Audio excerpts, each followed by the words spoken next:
Welcome back to SnapChange Media Car Reviews. This is the Mazda CX-60 Takumi and it's powered by an inline 6-cylinder 3.3 litre mild hybrid turbo diesel engine. And in this video I'll share with you what it's like to drive, what the suspension is like, what the rivals are and the pricing. So let's get to it, guys. Welcome to the inside of the Mazda CX-60 3.3 litre Takumi.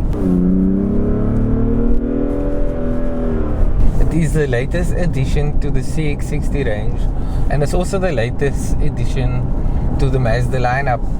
So earlier this year I was invited to the launch of this vehicle, which was in Cape Town, and you guys can check it out. Click on the link above to check that out. It is my first drive impressions, but now that I've spent a week with it, I can give you a more in-depth review with my full driving impressions.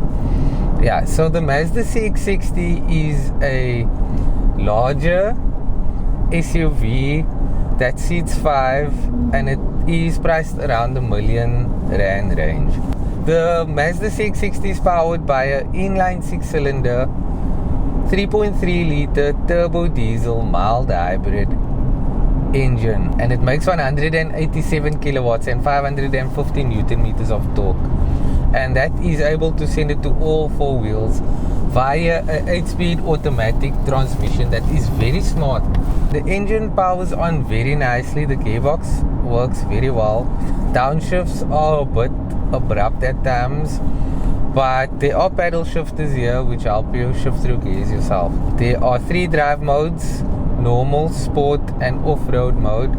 I've been spending my time mostly in normal mode, and then when I do want to push it a bit more, I just override it with the pedals and use gearing down so that I can get more power from it. The Mazda CX-60 is an amazing vehicle. I like it. I do want to love it some more, but there is an issue with it, which is the suspension, which I feel could be a lot better.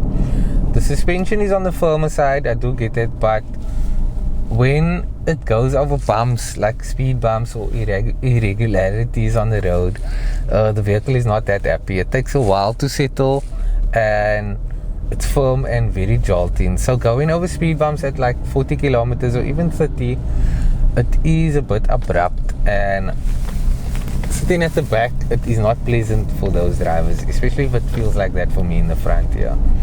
But with that said, I feel like the package that Mazda has brought is very, very good.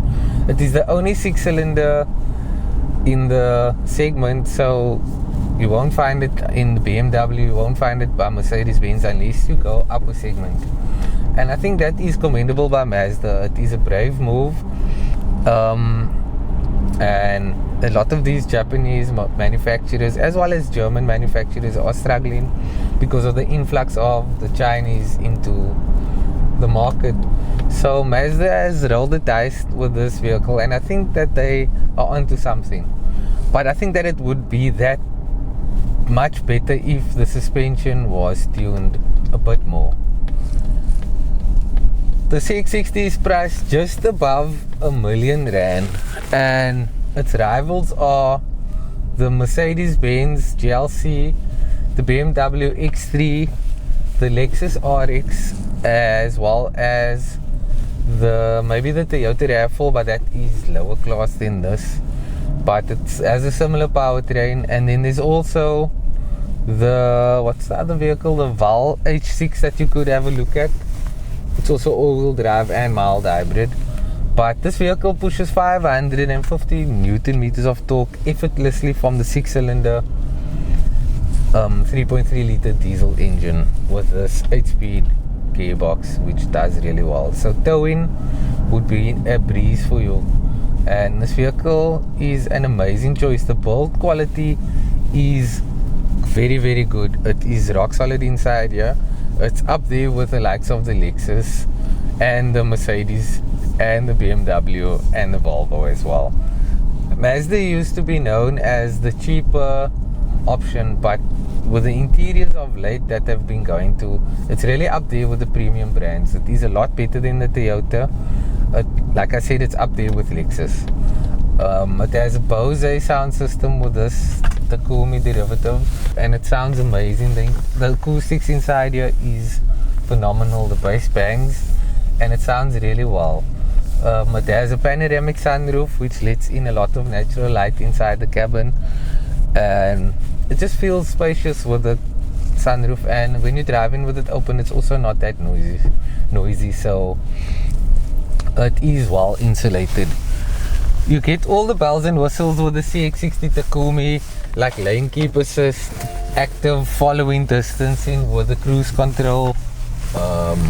You get blind spot monitoring, 360 view camera like I'm using right now when I'm turning around, with optional views. So there's a wider view and a more narrow view on the camera. There's a button down here that you can just press to put the camera on, and while I'm looking down here there's also a hill descent button which makes it easier when you are descending hills.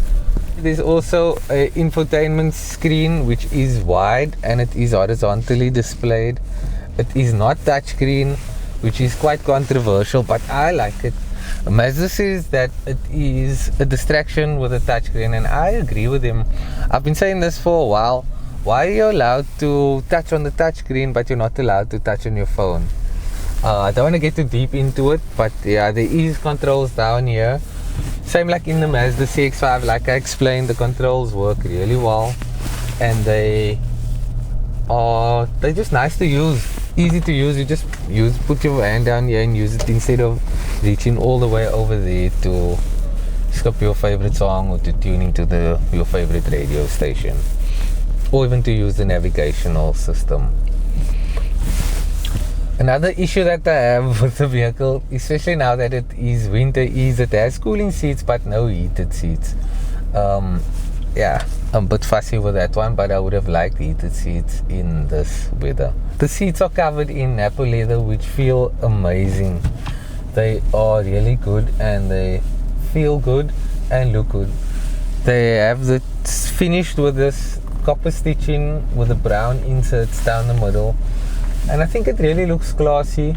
It doesn't scream out too much, but it looks very premium.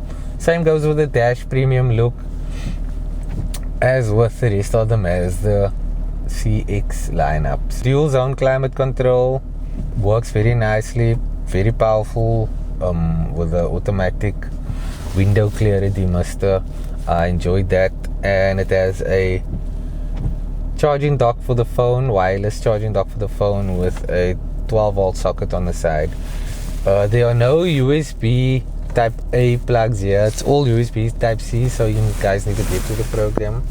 Things are modern in here. So there's two plugs over here, as well as an SD card down there for your navigation, and then two more USB type C plugs at the back. The vehicle, like I said, is very classy, very nice. Everything is subtly designed and easy to use like any Japanese vehicle. The Bose sound system bangs 12 speakers. It has surround sound settings that make it even more nicer for you, so you can set it up how you'd like. Seating arrangement is quite spacious, but it could be more spacious if it wasn't for the big bonnet that holds the 3.3 litre inline-6 cylinder diesel engine. Boot space, very nice. Automatic boot tailgate opening. I think that is a must at this price range. So everything that this car has, you'll find in all premium vehicles. It is kitted out to the T. Even the steering wheel is automatic and electronically adjustable. I find this vehicle to be amazing, but my only downfall is the suspension. If the suspension was sorted, Mazda would have gotten away by charging 1.3 or 1.5 million for this vehicle. I think so, because of the 6-cylinder engine and because of what it's capable of. But with that said, you guys should go and test this car out. I think it is up there with the Mercedes-Benz, with the GLCs and all of that, especially because of the price range. You are paying $1 million for this, and for the BMW or the Mercedes you'll pay a lot more money than this. So yeah, I've averaged 6.6 liters per 100 kilometers over my test period, and the vehicle performed really well. Let's just put my foot flat down in the first gear.